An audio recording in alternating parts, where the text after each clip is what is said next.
Bem, vou iniciar a apresentação falando das 25 localidades. O PTT ele tem pontos na 25 localidades. Essas 25 localidades não são interligadas, tá? É um ponto muito importante que a gente sempre escuta o pessoal perguntando para a gente por que não interliga o PTT. A ideia do PTT não é interligar, tá? É que o tráfego fique sempre local. O tráfego de São Paulo fica em São Paulo, o Rio fica no Rio, então esse é o objetivo mesmo do trabalho do PTT. Tá? Bem, a estrutura do PTT é uma estrutura em estrela, tá? É bem simples, não tem muito segredo. Tem os roteadores na ponta, onde ficam os AS, tá? E o AS ele contrata um transporte indo até um pixel ou mais próximo de escolha, da sua escolha, não tem problema, aí é a determinação dele. E é conectado no Pix, esse Pix com a fibra que hospeda o nosso equipamento, chega até o centro, que é o Pix central. Então é bem simples, tá? O meu foco hoje da apresentação vai ser o núcleo mesmo da rede, que é o Pix e o Pix central. Basicamente, vai ser essa parte que está enquadrado aí. Vai ser o Pix e a fibra, tá? Essa vai ser a minha apresentação. E eu vou usar um modelo de São Paulo, porque São Paulo hoje ele está bem à frente de outras localidades. Então, São Paulo, em questão de tecnologia, é o que está mais avançado. Então, nada melhor do que usar o que está mais à frente. Bem, primeiro a gente precisa entender o que é Pix, tá?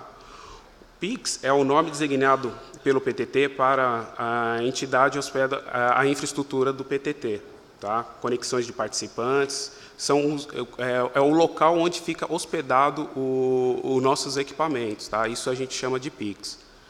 Aí tem aquela questão, os Pix têm alguma responsabilidade? Tem sim. O que o Pix precisa ter? Tá? A entidade que hospeda o Pix do PTT é responsável por prover de forma contínua e com alta qualidade os seguintes itens, tá? Cabeamento estruturado, rack dedicado, energia elétrica, refrigeração, segurança, par de fibra redundante apagada, tá? Que é para fazer a conexão no Pix central, e uma parceria local, tá? Caso a gente precise, de repente, de fazer um reset, a gente sempre acaba pedindo para desligar o equipamento, uma coisa bem simples. Tá? Um cenário ideal é que essa estrutura seja blindada, tá? De uma forma que só o PTT mexa. Tá? Por isso que tem esse cabeamento estruturado. Então, é feito um espelhamento, tá? do nosso rack para um outro ponto qualquer, onde quem hospeda o Pix só faça a conexão do lado de fora do rack, tá? Não faça abrindo o nosso rack e fazer qualquer tipo de conexão lá, somente pessoas autorizadas do PTT. Bem, como é feito o cálculo de portas dos equipamentos que são alocados nos Pix? Tá? É de uma forma bem simples. A gente utiliza um terço do total dessas portas para atender os participantes, ou seja, os roteadores, dos AS. Tá? Pegando a outra metade, a gente utiliza para fazer a questão da rota principal. E o restante a gente usa para a parte redundante. Tá? Então, é bem simples. A gente usa o total da porta do equipamento, um exemplo, 48 portas. A gente pega um switch de 48 portas e divide por 3. E daria 16 portas. Então, é 16 portas que a gente tem de visualização daquele equipamento. Tá? Que a gente pode estar atendendo a questão do participante. Porque a mesma quantidade que eu colocar 16 portas de participante, eu tenho que ter nas duas rotas indo para o principal, para o Pix principal. Caso rompe uma, eu tenho que ter a mesma banda do outro lado. Bem, uma das grandes dificuldades que a gente tem diariamente lá no PTT são as fibras óticas. Infelizmente, as fibras é o que dá muito trabalho para a gente. Tá? Eu coloquei aqui uma tabela, até para falar rapidamente, mas é uma coisa assim, praticamente, que muita gente já sabe. E coloquei, vou passar aqui em 2 casos, tá? Que a gente pegou recentemente aí de uma curva OTDR. Tá? Isso aqui é uma tabela típica mesmo aí de uma fibra monomodo, tá? 1310, 1550. Embaixo ali tem uma explicação referente a emendas, que não pode exceder a 0,3 dB, tá? Bem simples. E no próximo slide eu vou falar um pouco do primeiro caso de uma fibra boa. Tá? Essa aqui é uma curva OTDR, que a gente pegou recentemente.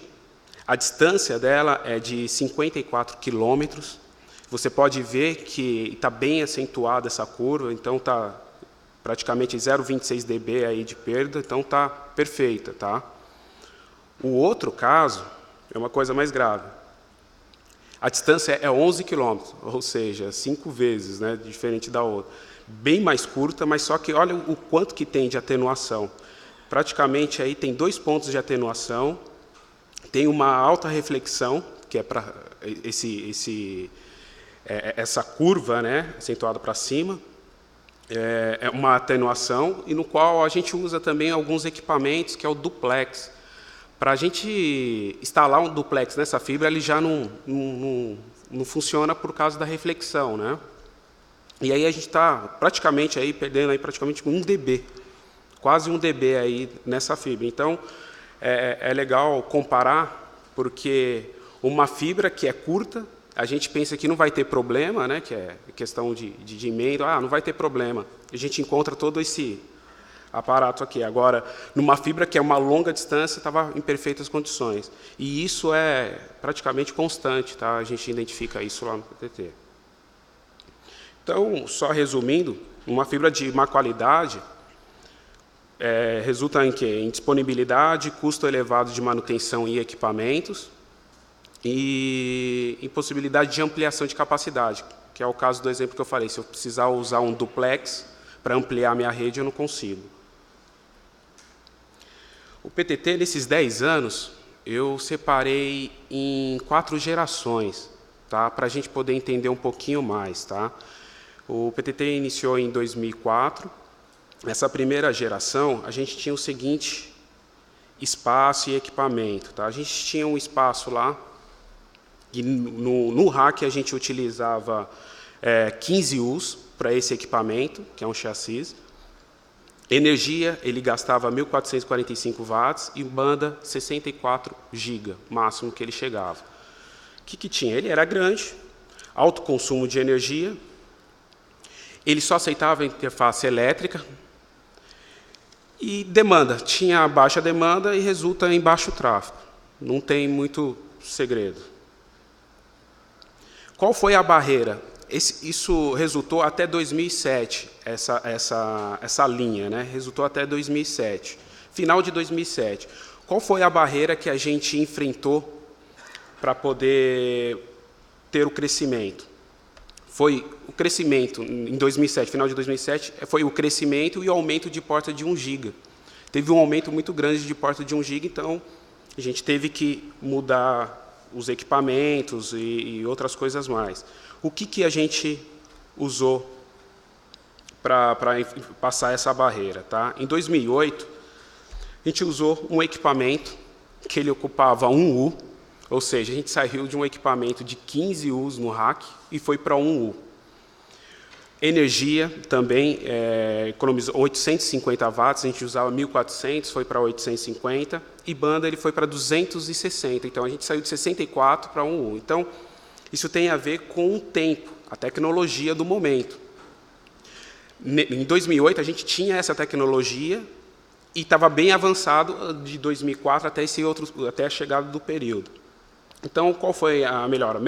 O menor equipamento, baixo custo de energia, demanda de porta de 1 GB, baixa demanda de porta de 10 GB, já tinha porta de 10 GB, mas não tinha tanta demanda. Instalação do duplex, a gente chegava a instalar o duplex, também utiliza 1 U para fazer ampliação, uma ampliação rápida. Né? E abaixo, no PTT Fórum 7, em 2013, a gente fez uma apresentação do duplex. Se alguém tiver curiosidade de saber, talvez, quem não conheça, como funciona, é só dar uma olhadinha lá. Aqui é o gráfico mês, é o gráfico total. Então, eu grifei aí no período, que esse período foi de 2010 até 2013, perdão, de 2008 até 2010. Você pode olhar que o gráfico ele está suavemente ali, né, só um pouquinho elevado, mas bem suave. Tá? Então, e foi até 2010. Em 2010, a gente encontrou uma outra barreira, que eu chamei de geração 3. Como a gente conseguiu passar essa barreira? Instalando o DWDM. DWDM, se a gente olha lá o espaço do rack, a gente está usando um rack inteiro, a energia em watts, 1.500 watts, e a banda eu conseguia chegar nele até 400 GB, porque o DWDM era canal de 40 de 10 GB. Então, a gente iniciou em 2010 com a instalação do DWDM. Esse DWDM usava o transponder. Quando se usa transponder, se usa mais espaço, por isso que um rack inteiro de ocupação. E o aumento de consumo, um aumento de energia e de consumo de comparação menor ao anterior. A tecnologia, aí a questão é que eu aumentei o meu DWDM, né, eu aumentei o meu enlace, mas na ponta teve a limitação do equipamento que eu tinha. E como a gente conseguiu enfrentar tudo isso, né? Aqui é o gráfico da geração 3, só para vocês terem uma ideia da curva que fez o gráfico mês. Então, assim, você pode ver que teve um aumento maior em comparação aos outros anos, a outras gerações, né? Como a gente enfrentou essa barreira de 2013 para frente, tá? Que aí eu chamo de geração 4, que tinha a limitação do equipamento lá na ponta. Bem simples. A gente instalou um outro DWDM de um outro fabricante, que também de 40 canais. Ele praticamente aí com o equipamento de rede no total ocuparia aí 74 U's. A energia já aumentou, foi para 6.800 e 400 GB. Mas só que a diferença do DWDM anterior é que esse tem interface colorida. Eu não uso mais o transponder. Na sua sequência, eu otimizo o espaço. Mas o tráfego, como ele já estava alto, por isso que o espaço estava bem maior do que o outro, em questão de utilizar os racks. Tá? Esse equipamento de rede também, eu tenho placas de 3610 GB e porta de 100 GB. Tá? Hoje a gente pede que tenha pelo menos aí 2 racks, né? Nesse período a gente pedia que tenha pelo menos 2 racks, energia de 5 kVA de redundância, e fibras redundâncias apagadas. Interessante aqui é que em 2013 o AMZIX fez no evento da Nanog, porque a grande dificuldade são as interfaces de 100 GB, o alcance dela ainda são curtas. O AMZIX ele fez uma apresentação na Nanog de uma interface de 100 GB de longa distância, mas é caseira, né? É um produto deles lá mesmo, eles conseguiram fazer. Então, até o link aí, se vocês tiverem interesse também de verificar, está à disposição. Para você ter uma ideia, hoje, isso resulta só em 2 anos. Olha como está bem acentuado o meu tráfego mês. Hoje a gente está a 158, mês de abril, que é o último ponto aí, mês de abril a gente chegou a 158 petabytes de tráfego mês. E aí a gente está analisando aí a evolução, aqui é uma tabela da evolução dos equipamentos durante os anos, todas essas gerações. Tá? Então, a gente tinha, eu vou falar só a primeira coluna e a última, para a gente ver a diferença, porque depois tem aí visualmente aí alguns gráficos. Tá? Então, a gente tinha o BD 6.800, que usava 8 vezes de 10 GB, ele usava espaço de 15 U's, watts 1.225 e 64 GB máximo. Tá? Espaço por giga 0,23 e watts giga 19. Se a gente pegar o extremo da tabela, que seria o X670, que é aquele que utiliza apenas 1 U, que eu tinha mostrado no hack, né, no gráfico anterior, 1U, olha só a economia, 350 watts e 480 GB. Ou seja, tudo depende do momento da tecnologia. No começo, eu não tinha essa tecnologia, mas agora eu tenho. A gente utiliza ainda até hoje o 670. Tá? E se você olhar em questão lá de espaço giga, olha a diferença. E watts giga, olha a diferença. Então, essa parte, quanto menor, melhor. Aqui é só para exemplificar que a gente atua ainda com 670, tem bastante em todas as localidades, praticamente, a gente tem o 670, tá? É um equipamento muito bom. E aqui no Rio de Janeiro, a gente ainda trabalha com o BD 8900. Os outros, já está descontinuidade, a gente não trabalha mais. Tá? Aqui é o que eu apresentei praticamente em tabela, porém em gráfico, só para vocês terem uma noção. Então, o que está azul é aqueles primeira geração e o que está verde é aquele 670 que a gente estava falando que ocupa 1U. Olha a diferença. Quanto menor, sempre melhor, tá? Nesse caso. E aí, aqui eu estou falando aí, de banda, né? Evolução de unidade banda e watts giga. Então, você vê que é bem grosseiro mesmo a questão da tecnologia e do avanço. A gente tem os nossos equipamentos de rede, um ASR 9006. Tá? Esse equipamento ele ocupa 10 Us. Tá? E aqui eu vou usar também sempre o extremo para a gente não perder muito tempo. Essa tabela vai ficar disponível na documentação, é só acessar. Eu vou pegar só ele ligado, só com as fontes, só para vocês terem uma ideia, sem placa nenhuma, sem uma placa de operação nenhuma, somente as fontes, só a fan, só para funcionar. Ele só ligado, ele já gasta 624 watts. Tá? Então, para você ver, capacidade maior, também a energia, a ocupação da energia, consumo maior de energia. Tá? Agora, falando só um pouquinho nesse equipamento eu consigo colocar placas de 36 10 GB. Tá? Aí, pegando a próxima coluna ali, se eu colocar uma placa, o total em watts que eu vou ter, ele aumenta para 1.449. Tá? Mas só que, assim, o total de placa, né, é uma placa de 36, eu vou ter 360 GB. Mas a gente não vê isso. É aquela divisão de porta por 3. A gente vê que ele tem 120. Então, é um equipamento de grande porte, mas só que quando eu faço aquela divisão por 3, eu atendo 3 vezes menos a capacidade total, que é aquela conta que eu falei. Tá? Aí, pegando ao extremo mesmo da coluna, lá, se eu usar as quatro placas de 36, tá? A visão que eu vou ter dele é de 480. Ou seja, de energia, eu vou ter 3.924 watts, que é o que eu vou utilizar se eu usar ele no total. Descendo ali, eu vou ter 480, que é a visão. Porém, ele atende... Opa! Aqui. Porém, ele atende aí 144 portas de 10 GB, usando as 4 placas. Tá? E aí, se você olhar lá embaixo mesmo, watts giga e unidade giga, olha o quanto já melhorou referente ao você usar uma placa, usar 2 placas, 3 placas. Na quarta, quando eu usar 4 placas, essas placas já estão mais evoluídas, eu uso menos energia. A gente está em utilização desse equipamento em São Paulo, tá? E essa tabela também eu coloquei no modo gráfico. Tá?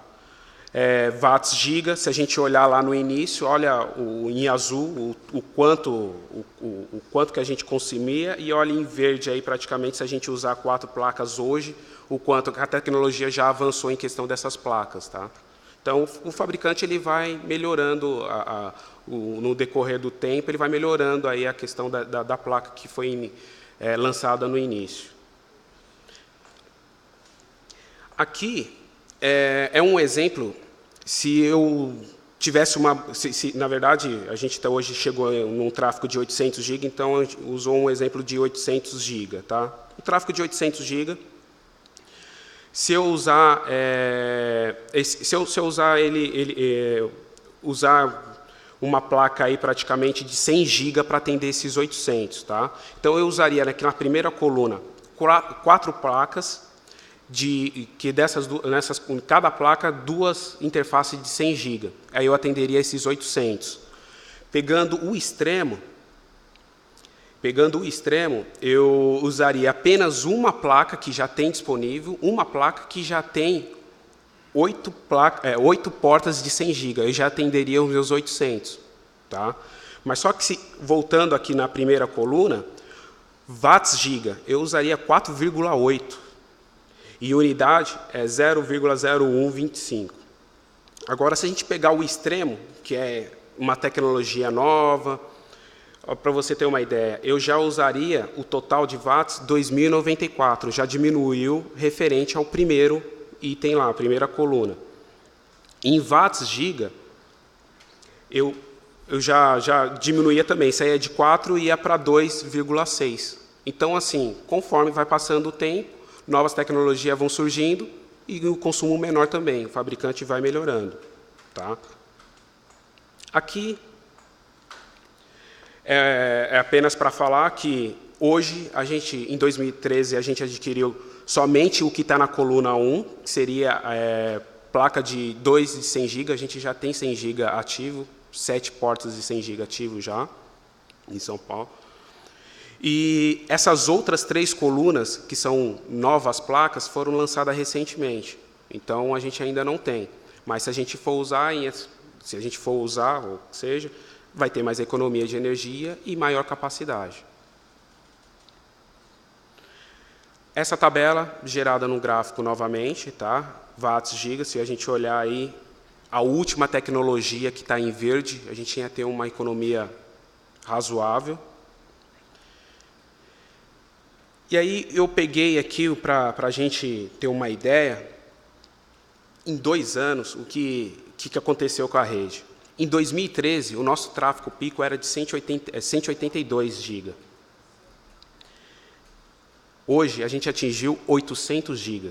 Só para vocês terem uma ideia, a gente cresceu em 2 anos 618 GB. Então, assim, é praticamente 3 vezes mais do que os outros anos. Então, a gente teve um crescimento muito, mas muito grande em 2 anos. Isso resultou em congelamentos. Tá? Por quê? Porque a gente não consegue crescer, a infraestrutura não dá, a gente não tem forma mesmo de crescimento. Então, a gente adotou o congelamento de alguns PICs, tá? Para resolução de infraestrutura, para a gente poder estar colocando novos equipamentos. O congelamento ele é bom porque é bom, entre aspas, porque assim, existe um crescimento, né? Existe um crescimento, está crescendo. Se não tivesse crescendo, o ideal é que não existisse o congelamento e a infraestrutura se adequasse lá ao que a gente vai colocar no PIX. Então, mas, infelizmente, nem todos os PIX ainda atingem o que a gente precisa para poder crescer. Tá? O congelamento, este é um status temporário, tá? Que pode ser alterado a qualquer momento pelo PTT. Se há restrições de infraestrutura no PIX, que não permite que a equipe de ativação possa atender mais demanda ou algo assim, será congelado. Tá? Os novos pedidos de conexão, portas de VLAN bilateral para o PIX, que estão bloqueados, não serão atendidos. Então, não entra novos pedidos. Tá? Os pedidos de conexão de portas de VLAN bilateral, já realizado, após a gente fazer o congelamento, vão ser analisados individualmente para a gente poder estar fazendo, porque também não adianta a gente ir lá e crescer a rede e a rede não suportar. Então, muitos de vocês devem estar sabendo da questão do congelamento que a gente está fazendo. É importante que, assim, tudo que eu acabei explicando aqui são 2 coisas principais que causam congelamento: infraestrutura e fibra. Tá? fibras óticas, redundância, são essas duas coisas que resultam no congelamento, tá? E energia também. Então, a gente tem esses dois materiais aí, que dá para vocês também analisarem, que é o que a gente precisa, tá? E após a adequação, a gente notifica o participante não, a gente notifica o PIX, que isso é uma relação entre PTT e PIX, e depois que o PIX resolver a infraestrutura, a gente agenda, verifica se está tudo certo e faz a ampliação que for necessário lá para poder estar descongelando o PIX, tá? Então, esse é o procedimento que a gente acaba realizando. Bem, aqui é a relação, a gente está só adotando isso em São Paulo por enquanto, tá? Por causa da demanda. Tá? Isso pode ser que vá acontecer em outras localidades também. Aqui é uma relação dos PICs que estão congelados e os que já saíram em um tempo. Tá? Então, a gente tem o PIX TVA, Telio, Host Fiber, Americanet, Unotel Telecom, Concorp /G8, Matrix Internet Data Center, Equinix SP2 fica em Barueri, Sun CCR, Divio e Senesp Algar. Sendo que a Unotel foi no dia 19 de janeiro e já saiu do congelamento em 9 de março. A Equinix foi no dia 23 de janeiro e já saiu 11 de maio. A Sun CCR saiu em 13 de abril. Bem, aqui é uma lista de PICs que estão sendo avaliado para eventual congelamento, tá? Que ainda não estão, mas a gente está analisando aí para se vai congelar, a gente está vendo aí para eventual congelamento, tá? Activity, Algar PAF, Eletronet, TIM, né, /TIM, GVT, que é na Júlio Diniz, por isso o JD, Unic BR e a Veraz Terremark. Bem, com tudo isso que eu falei, tá, a gente está enfrentando uma nova barreira, mas só que essa nova barreira agora, a gente está em cima e já tem a visão dessa barreira. Já tem a visão já do outro lado. O que seria? Usar a tecnologia DWDM, porém de 40 a 100 GB e 40 a 200 GB. O PTT ele já fez alguns testes em parceria aí em conjunto com a Cisco. Tá? Os testes foi um sucesso. Todos os testes que a gente realizou passaram, teve um resultado positivo. Tá? Mas só que um ponto de atenção dessa tecnologia tem alguns pontos. A tecnologia de 100 GB ainda não é tão otimizada como a de 10 GB hoje nos roteadores. Né? A gente tem mais facilidade hoje na tecnologia de 10 GB, aí está bem otimizado. O alcance dela ainda é curto, apesar do MZix, lá do MZix ter feito a apresentação, é interessante dar uma olhada lá, mas é caseiro, né, deles. O consumo de energia do DWDM ele é alto, porque ele usa o transponder. É diferente do outro que a gente usava interface colorida e eliminava os transponder. Então, ocupa mais espaço também, né? E aí é a questão do espaço que eu acabei de falar. Né? A gente usa praticamente aí 2 racks somente para poder atender esse DWDM. Isso eu estou falando só do DWDM, não estou falando nem do equipamento de rede. Bem, eu implantando isso, o que vai resultar? Um aumento de capacidade de tráfego 10 vezes mais, usando o 40 de 100 GB, e 20 vezes mais usando o 40 de 200 GB. Tá?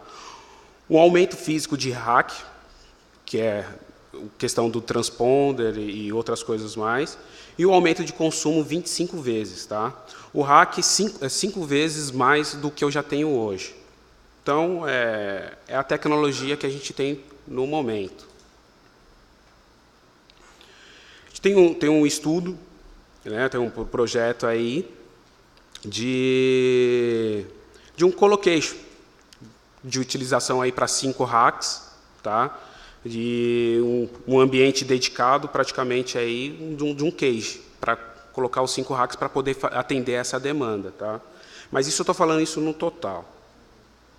Como ficaria isso? A gente tem essas colunas aí informando que são 5 racks dentro desse coloqueio. No meio aí, eu estou falando de um equipamento somente de rede, que é o 9922, da Cisco. Tá? Isso aqui a gente ainda não comprou, isso aqui é só um exemplo, é um projeto, é um estudo, que é a tecnologia, tá? É a visão na frente. Tá, gente? Mas ficaria com esse diagrama aqui. Tá? Os DWDM dos lados, um switch abaixo, o DIO. Isso, capacidade total. Tá? Capacidade total. Obviamente que, vamos supor, se a gente adotar, usar essa tecnologia, a gente não vai iniciar já com a capacidade total. Né? A gente vai começar aos poucos, mas isso, quando chegar, espero chegar na barreira disso aqui, né, para a gente ir para novas tecnologias, isso é um sinal que vai estar um tráfego maior. E aqui, na questão de consumo de energia. Tá? Eu vou mostrar melhor, é o mesmo gráfico, porém, a somatória de tudo. Para atender tudo isso, eu teria que estar usando aí quase 50 mil watts e 57.750 VA, só para vocês terem uma ideia, para atender toda essa estrutura. Bem, a conclusão é que se não tiver demanda, a gente não se faz nada, isso é normal. Tá? Se tem demanda, a gente tem que ver o momento. E esse momento cai na tecnologia. Tá? Então, momento e tecnologia é o que a gente sempre tem que ver, se existe a tecnologia para aquele momento para poder atender a demanda. Tá? Quando isso se encontra, a gente cai em recursos de infraestrutura. Não tem jeito, que é o caso dos racks, de energia, não tem jeito. Bem, tem dois pontos aí críticos, que é infraestrutura, né? Barreiras para crescimentos aí de tráfego, de troca de tráfego de internet no Brasil. E o segundo ponto é a cultura dos AS, né, que é os sistemas autônomos. Tem uma explicação melhor, tem uma URL aí abaixo também, para quem tiver interesse, teve uma apresentação. Vocês também podem, sobre esse assunto também aí, verificar. Tá? Bem, pessoal, a ideia da minha apresentação era essa. Não sei se alguém tem alguma pergunta. Obrigado, Ângelo.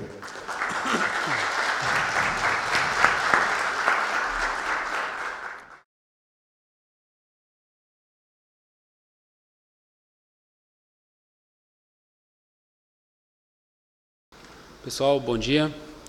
Eu gostaria de apresentar aqui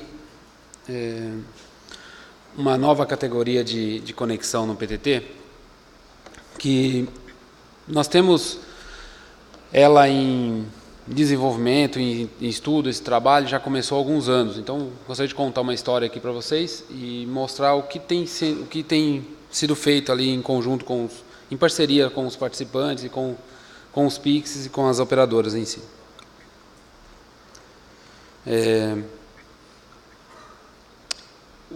Gostaria de definir alguns termos com vocês. Conexão, para nós, é um agregado de portas, uma ou mais portas conectadas à estrutura do PTT. Por padrão, vimos utilizando LACP há algum tempo já, para facilitar a ampliação, algumas características importantes aí do protocolo LACP que tem nos ajudado. Essa definição eu apresentei no último PTT Fórum, alguns pontos, então está a referência aí para vocês. O transporte, o termo transporte aqui é usado para o LAN-to-LAN, a conexão entre PTTs ou o transporte, o remoto ali de um participante que está em longa distância para os PTTs em busca de conteúdo e conexão. O ATM é o Acordo de Tráfego Multilateral. Esse ponto aqui é importante porque no PTT a gente trabalha por VLANs. Então, para contextualizar aqui, o ATM ele tem as VLANs V4 e VLANs V6, que são distintas, são separadas, e também nós temos os acordos bilaterais, que são feitos por VLANs bilaterais entre um participante e o outro. Tá? Conforme o Ângelo já mostrou, nós temos o PTT está presente em 25 localidades, em todas as regiões do Brasil. Então, a maior delas é São Paulo, mas as outras 24 não estão interconectadas, né? Como já gostamos de destacar bastante. Então, a ideia do transporte, ela existe e são...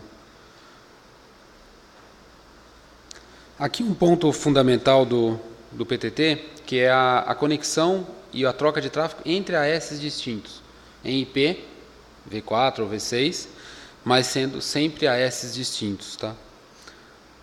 Os EtherTypes permitidos por nós são IPv4, IPv6 e ARP. Então essas proteções existem na borda de conexão do PTT, na matriz de comutação. Aqui o modelo básico dessa matriz serve como referência para nós. Então o PTT ele é uma topologia estrela, que os PICs estão conectados a esse PIC central, e os participantes, por sua vez, conectam a esse PIC remoto.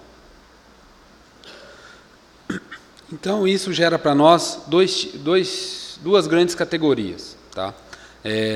Ou seja, o PTT é formado por duas grandes categorias: PICs e participantes, tá? no nosso modo de entender.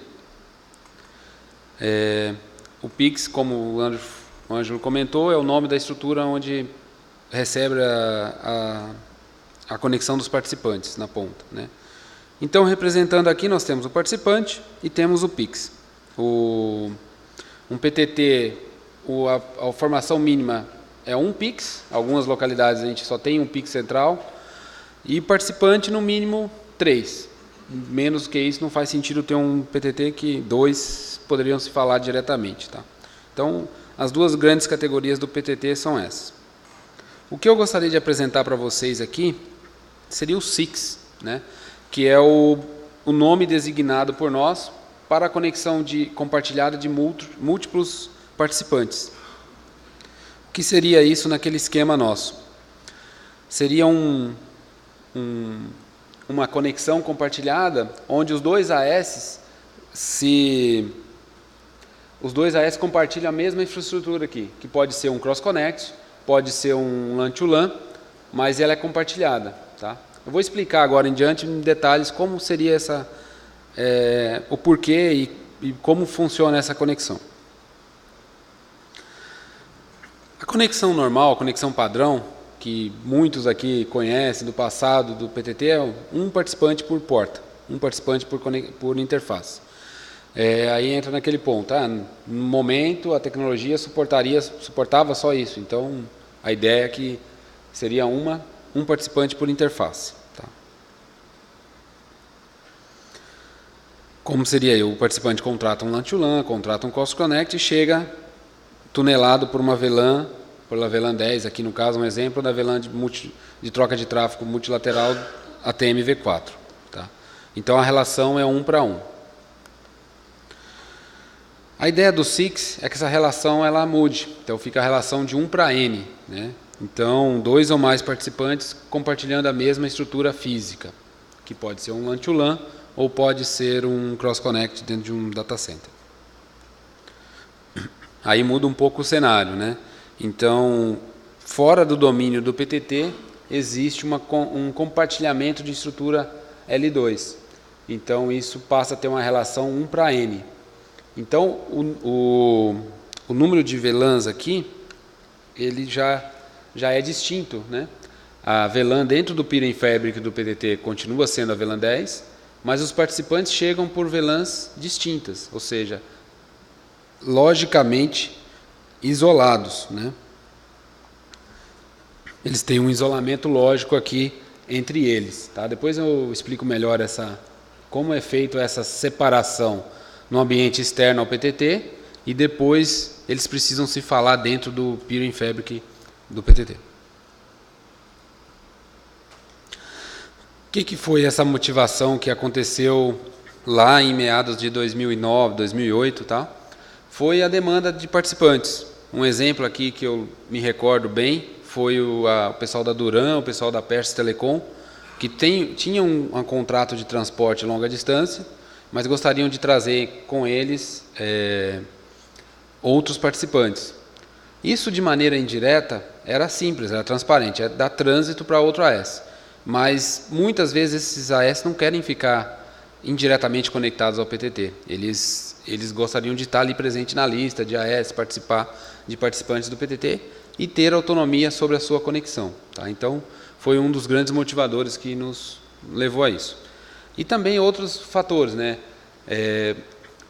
Por exemplo, do lado do Pix, para ser um Pix, você precisa ter fibra pagada até o Pix central. Isso é caro. Em São Paulo, por exemplo, isso é difícil. No Rio, aqui também, o nosso histórico não é bom em relação à fibra ótica pagada, que é difícil. Então, a ideia foi compartilhar. No SIX, esse transporte é por capacidade. Então, não há necessidade da fibra pagada. Tá? A questão do Pix exigir fibra pagada é o que o Ângelo comentou, né? Para você não ter barreira de crescimento, para você poder ampliar, passar de 10 para 20, usar um DWDM, enfim.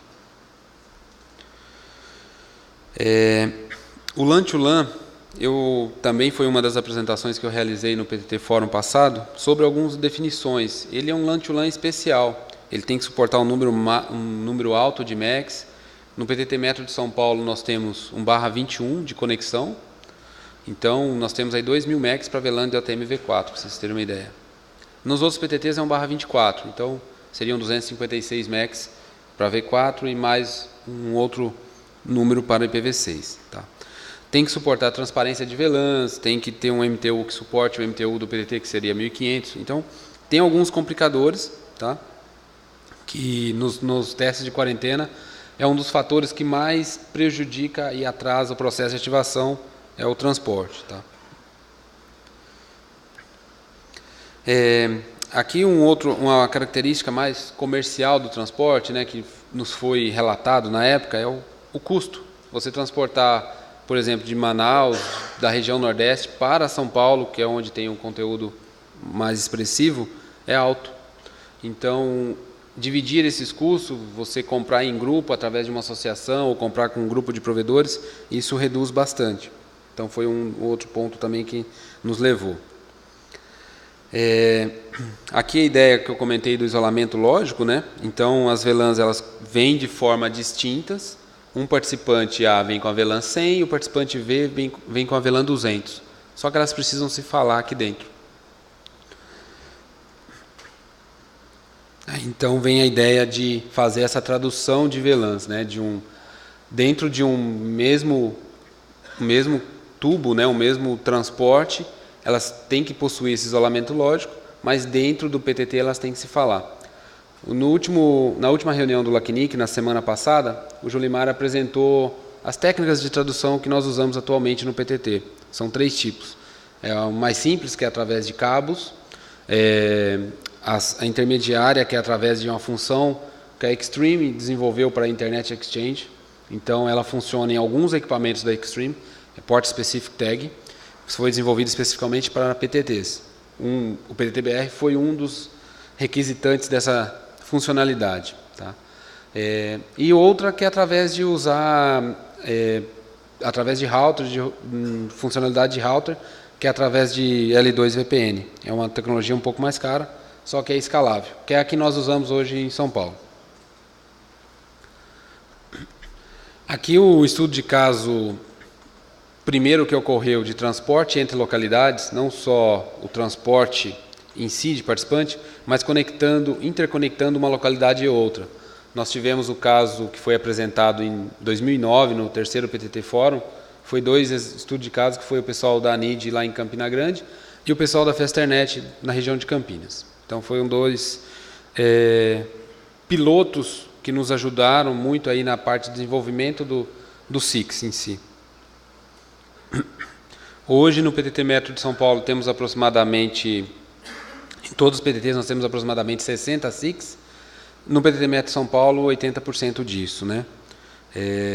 O PTT monitora esses SICs de maneira diferenciada do monitoramento de participantes, porque ele não é somente um participante, ele tem outras características aí. Então, a ideia é que esse relacionamento se aproxime ao relacionamento que nós temos com os PICs, né? Então, o PTT tem uma interação maior com esse pessoal. Aqui um exemplo de um SIX, hoje que já está em produção, de 20 GB, né? Então ele está utilizando aí aproximadamente 80%. Esse detentor de SIX já foi avisado, né? Olha, precisa fazer ampliação, porque existem outros 10 participantes que estão utilizando essa estrutura aí. Então precisa ser ampliada, né? Conforme o Ângelo mostrou, atualmente nós estamos com um total de 158 petabytes trocados ao mês, né? Então essa curva vem crescendo rapidamente. O SIX, eu acredito que foi um dos pontos marcantes aí nesse crescimento, que ele iniciou aqui em 2009. Então, em 2009 a curva começa a ter um outro nível de crescimento, tá? Então, no meu entendimento, no entendimento do pessoal do PTT, a ideia é que o SIX foi um dos grandes fatores aí. Gostaria de destacar aqui alguns requisitos, né? Para ser SIX, ele não precisa ser AS. Primeiro ponto, né? Um ponto interessante aí. Para o PIX também, existem PIX hoje em diversas localidades do PTT, que o detentor do PIX ele é um data center, ele é alguma entidade ali que trabalha com telecom, mas não necessariamente tem um ASN, não possui um sistema autônomo. E o SIX também é o mesmo caso, tá? Só que ele precisa ter algumas características, né? No caso do transporte aqui, como eu comentei, ele tem que estar conectado fisicamente a um PIX, tem que possuir protocolo LSCP na sua conexão para facilidade de expansão e preferencialmente ser múltiplos de 10 GB, né? Existem SIX hoje com portas de 1 GB, mas a ideia é que os próximos, os novos, sejam todos múltiplos de 10, perdão. As responsabilidades do SIX, ela vai um pouco além das responsabilidades do participante, né? Porque ele traz outros participantes. Então, ele numa manutenção, ele não pode simplesmente falar, preciso fazer uma manutenção amanhã, preciso fazer uma manutenção tal dia. Ele precisa gerenciar isso com os demais participantes que ele transporta. Então, o PTT gosta de enfatizar isso com os detentores de SIX, né? As VLANs bilaterais, número de endereços MACs. Então, o transporte dele tem que ser um pouco diferenciado. Isso eu gostaria de frisar bastante. A formalização. Dado essa apresentação, nós gostaríamos de... Na verdade, a gente já iniciou esse processo de formalização com algumas empresas, mas gostaríamos de deixar aqui claro que gostaríamos de fazer isso com todos os 60 SICs lá que hoje existe, de maneira que, igual nós estamos fazendo com os PICs também, tá? Então, muitos já estão em fase de formalização, mas gostaria de deixar aqui destacado que é importante esse processo. Tá? O acordo vai seguir as mesmas linhas do acordo do PIX em si, com alguns diferenciais, igual fibra apagada, outras características. Tá? Aqui um exemplo do que seriam os próximos passos, né? Então, hoje nós temos no site do PTT a lista dos participantes, a lista dos PICs, né? Então, no portal de requisição de conexão, no portal Meu PTT, nós temos a lista, os PICs, nós temos os participantes, mas os SICs ainda não. Então, aqui um exemplo que eu construí, pedi até a autorização da Festernet para mencionar o nome dela aqui. Então, por exemplo, a Festernet hoje está conectada no PTT Metro de São Paulo, através do PIX da Level 3, com a capacidade de 6 GB, e tem um gráfico de utilização dela aqui. Então, essa tabela, a ideia é que coloquemos no site nos próximos, mais rápido possível. Tá? E isso eu gostaria de fazer para todas as localidades e para todos os PICs à medida que vão ganhando a formalização perante ao PTT-BR. E gostaria de deixar aberto aqui com vocês que modelos operacionais de trabalho em conjunto com a nossa equipe está aberto, mesmo para operadoras. Às vezes uma operadora precisa entregar N transportes, ali tem um terminador no rack ao lado. Essa semana mesmo fui fazer um site survey num site e eu vi isso, um rack ao lado lotado de... Esqueci o nome do equipamento, mas equipamentos de 1U ali pequenos para fazer a terminação de circuito. E isso pode ser feito através de um trocamento MPLS ou um QNQ. Estamos abertos a discussões aí, planejamento, um trabalho técnico, tá? Gostaria de deixar registrado aqui a data da Semana de Infraestrutura, que irá ocorrer na primeira semana de dezembro, tá? E aí, agora, logo após, estamos abertos aí a perguntas, opiniões e pontos. Bom dia, pessoal. Então, a ideia aqui, né, pessoal, é fazer um comunicado para vocês que nós estamos fazendo um processo de internacionalização do PTT. Então, esse termo que a gente usa hoje, ponto de troca de tráfego, a gente vai deixar de utilizá-lo. A gente vai fazer um alinhamento com o que está sendo feito a nível internacional, né? Foi criado essa federação, né, no qual a gente faz parte, através do LACNIC. Então, só para vocês entenderem, né, quer dizer, que existem associações na região do LACNIC, chamado LACX, existe associação na Europa, chamado EURIX, existe associação na região da Ásia e Pacífico, chamado APIX, nos Estados Unidos está em processo de formação, mas a gente já criou a federação, que engloba todas essas associações. Mas são associações de operadores de ponto de troca de tráfego, Internet Exchange, ok? Só que a gente, para poder alinhar isso, né, a gente vai seguir agora utilizando o termo ix.br. Nós não vamos mais utilizar o ptt.br. Então, eu vou seguir aí com esse site aqui, né? Se vocês tiverem curiosidade, né, vocês vão ver a definição aí do que seja um IXP, ok? Então, o termo, vamos dizer assim, PTT, né, quer dizer que ele tem sido utilizado aí, né, por longa data, né, e é mais conhecido internacionalmente como Public Telephone and Telegraph, ou se não, Push to Talk, ok? Quer dizer que é aquele aparelhinho telefônico que o cara tem que clicar para poder falar, né? Ou se não, a gente vê em algumas viagens que a gente faz aí, né, até café é chamado de PTT. Então a gente vê que existem em vários lugares aí a utilização desses termos aí.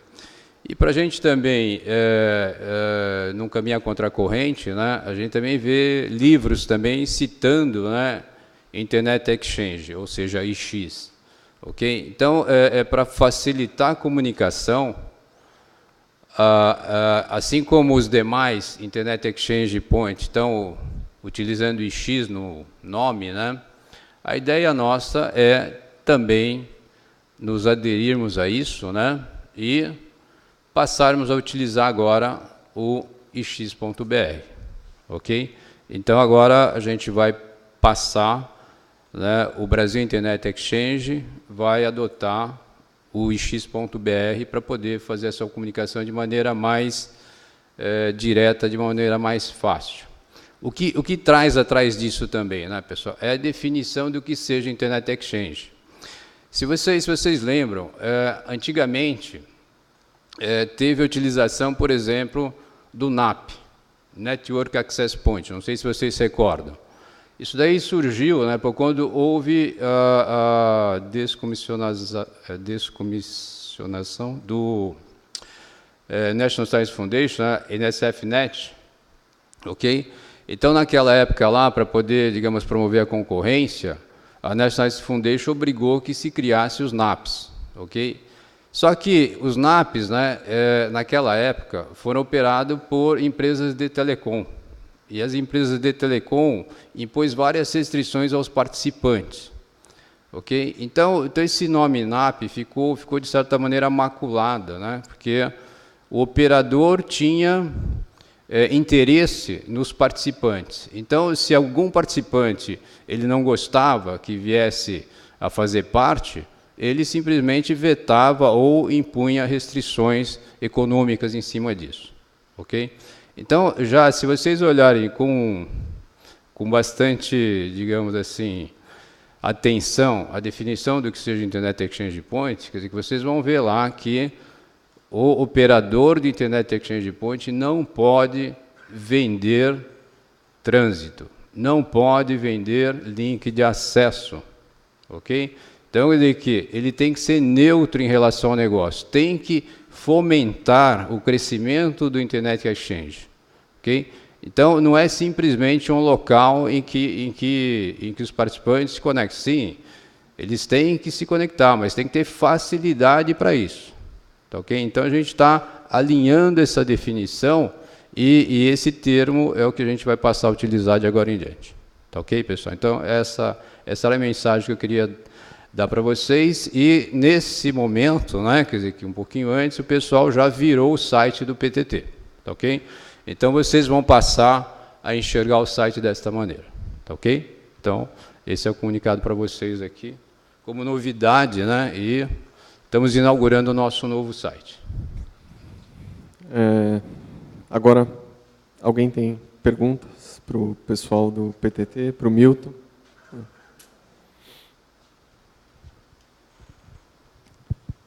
Ângelo, a gente tem uma pergunta online do Fernando Frediani. Para os PICs que não necessitam transponders DWDM e que funcionam com GBICs coloridas, qual é a razão do congelamento? E se há alguma possibilidade de fazer os PICs se comprometerem antecipadamente com o aumento da demanda para evitar os congelamentos? Bem, o Pix, na verdade, ele é o responsável pelas fibras, tá? A questão do DWDM, quem define é o PTT. Se vai colocar DWDM ou não, se a gente vai colocar um duplex, isso depende da demanda, tá? Isso não dá para a gente falar que vai usar um DWDM ou algo assim. Então, quem é responsável pelas fibras e infraestrutura, na verdade, é o Pix. O ponto aí, né, quer dizer, que é a falta de um daqueles itens que foi citado aqui, né, quer dizer, que ou é falta de energia elétrica, ou é falta de espaço para colocar equipamento, e uma vez atendido, fica na demanda operacional da equipe. Então, quer dizer que se houve congelamento é porque houve a necessidade de ampliação de capacidade e não houve condições para isso. Bom dia. Pergunta para o Galvão. Nome, Thiago. Thiago, da Algar Telecom. Galvão, só não ficou muito claro para mim a definição do SIX, se a partir do momento que você chama de SIX um circuito que se conecta a um PIX ou um local, né, uma empresa, um data center. E, independente de ser um local ou um link, se essa terminação ela é obrigatória que ela seja feita num PIX remoto ou pode ser feita num PIX central. É um transporte, não é um local físico, então pode ser um data center que não seja um PIX, mas ele tem um circuito para um PIX já existente do PTT. Tá? Ele necessariamente tem que ser feito num PIX. Tá? No caso excepcional de São Paulo, nós temos o PIX do NIC, que é no PIX central também, tá? Mas só chega a fibra apagada. Não temos como lá, não tem como ser por capacidade. Continua sendo por fibra. Isso vale para todas as cidades ou só para São Paulo? Não, só para São Paulo. As outras, a conexão no PIX central, o que acontece? Na maioria dos casos, no PIX central existe uma figura do PIX também local ali. Porto Alegre existe o PIX da URGS, Paraná existe o PIX da Federal do Paraná, mas a ideia é que logicamente seja conectado num PIX ao lado, né? Um PIX remoto. Tá, é isso. Entendendo? Então o SIX ele pode se conectar ao PIX central, é isso? Pode. Com exceção de São Paulo? Nos outros pode. Tá, entendi. Tá. E uma outra dúvida, na verdade, a apresentação do Ângelo, na verdade não é dúvida, é uma sugestão talvez para vocês estudarem, conversar com o Salvador. Você apresentou que a solução de PIX remoto, quando vocês colocam um equipamento, você divide essa capacidade por 3. Né? Você tem a via leste, via oeste, mais o cliente. Vocês já estudaram a opção de fazer essa proteção, não na camada eletrônica, mas baixar isso para uma camada ótica, evitando de você dividir por 3 essas portas, passando a dividir por 2. entendeu? Deixar a camada ótica fazer a proteção, porque eu entendo que é um modelo que cabe ao PTT, porque sempre a conexão é ponto a ponto, é sempre um PIX remoto ao PIX central. Você não tem um anel de PIX, né? Então, sendo ponto a ponto, você tem esse recurso de uma chave ótica, por exemplo. Então, talvez abrir mão de alguma questão de redundância de porta para poder ter um uso maior, que eu entendo que esse tipo de equipamento é muito caro as portas, né? Sim. E aí, então, essa comutação lá na chave ótica pode se mostrar talvez um pouco mais vantajosa e economicamente. Mas é questão de estudo, só uma sugestão para se vale a pena ou não. Não, já está na nossa... Já estudamos essas possibilidades, analisamos os prós e contras, né? Questão de redundância. A alta disponibilidade do PIX central é um dos fatores que, às vezes, limita esse ponto, a duplicação do PIX central, né? E também essa conta que o Ângelo falou, ela entra no modelo estatístico, né? Então, você tem a estatística ali de conseguir entregar um pouco mais do que você tem. Então, entra alguns fatores ali que... O PTT ele trabalha com o oversubscription nesse caso, ou quando você atinge a capacidade da via principal, você congela aquele PIX até que seja ampliado? Até a ampliação. Não trabalhamos com oversubscription. Não trabalha. Não trabalhamos. Então faria um pouco mais de sentido a questão da chave. Sim. Só que você queria abrir mão um pouco da redundância do PIX central em algum caso. Mas é uma sugestão. Valeu. Nome e instituição, por favor. Evandro, do Laboratório Ravel, da COP. Eu fiquei com dúvida em relação aos dados que foram apresentados, primeiro pelo Ângelo, né? Mas depois nas outras também. E, assim, o que representa, o que é cada ponto naquele gráfico? Aquilo ali é o tráfego agregado, o que é aquilo? E, assim só para terminar, qual que é... Os azuis, né? Isso, Você tá falando, exatamente. É tráfego mês. É tráfego mês. Então, por exemplo, o último ponto azul é referente ao abril. Ao último mês. Em abril, no mês de abril, a gente chegou a trocar o tráfego de 150, o tráfego total do Aquilo mês é é o quê? 158 petabytes. É o agregado de quê? De todas as localidades. De todas. Das 25 localidades, a gente... E esses dados, eles estão disponíveis de alguma forma? Está caindo aqui. Só na documentação que a gente... Todo Que seria interessante disponibilizar. no site a gente não tem, tá? Mas em todas as apresentações com o PTT, a gente tem, na documentação, a gente sempre atualiza isso. Uma vez por ano no PTT Fora, a gente sempre faz quando estatística. mesmo? Desde 2007? Desde 2007. 2007. Desde 2007 foi quando a gente iniciou a Entendi. coleta. Por isso Seria que bom, eu fiz aquelas divisão para mostrar o gráfico, isso. entendeu? Seria bom disponibilizar esses dados assim. Acho que seria interessante. Tá bom. Obrigado. Marco, Cyberlan. Qual é o impacto do custo da energia na implantação do PIX?